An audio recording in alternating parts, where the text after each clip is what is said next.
Hi, this is MemberMission.org presents. Here is Jeff, whose job is assembling automatic door openers. And when he was doing that, he came across a problem. What was it, Jeff?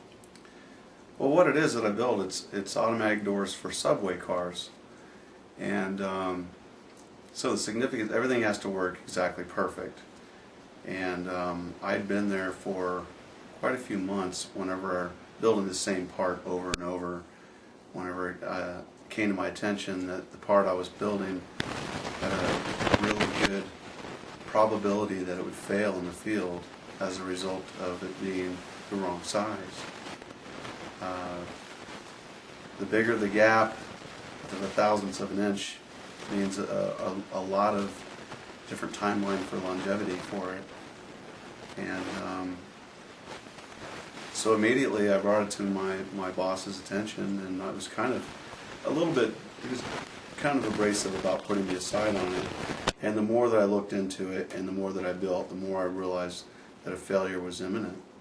And you really had to take a stand on it, a strong stand? And it was kind of a scary stand because I work in an industry that is build it the way we require you to build it, and that's the big heads up.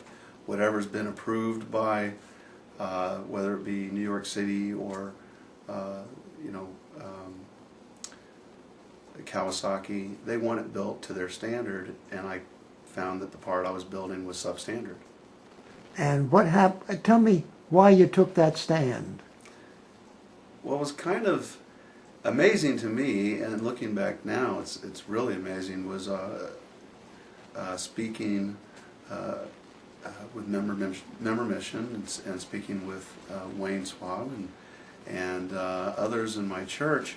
I started to realize the big question for me was, where's God in this?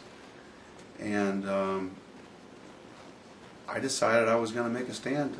I was going to go not so much above my boss, but to some engineers and see what they thought of it. And I really didn't expect to hear back from them, and I did immediately, almost immediately. And people began to ask questions that I'd never dealt with, that normally don't deal with a basic assembler. But they wanted to see why I felt that way and what they could do to change it. And they finally changed it? And they finally did. And what's happened now? What's happening with your work now?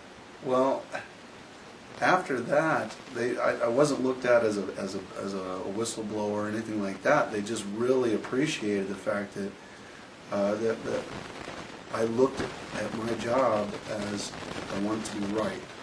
And not that I wouldn't take no, but I certainly pushed the issue, and I pushed it further than what people would have expected. And as a result of it, my boss and I, we get along great. I actually ended up with a raise after that, a raise that I was not expecting, to tell you the truth. I was hoping I would get a raise, but and now I'm basically I'm sitting in a supervisor position, and it's been great.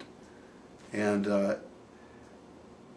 all through it, the word came out in my mind was, what would God have me do? What is my position? What is my place in this?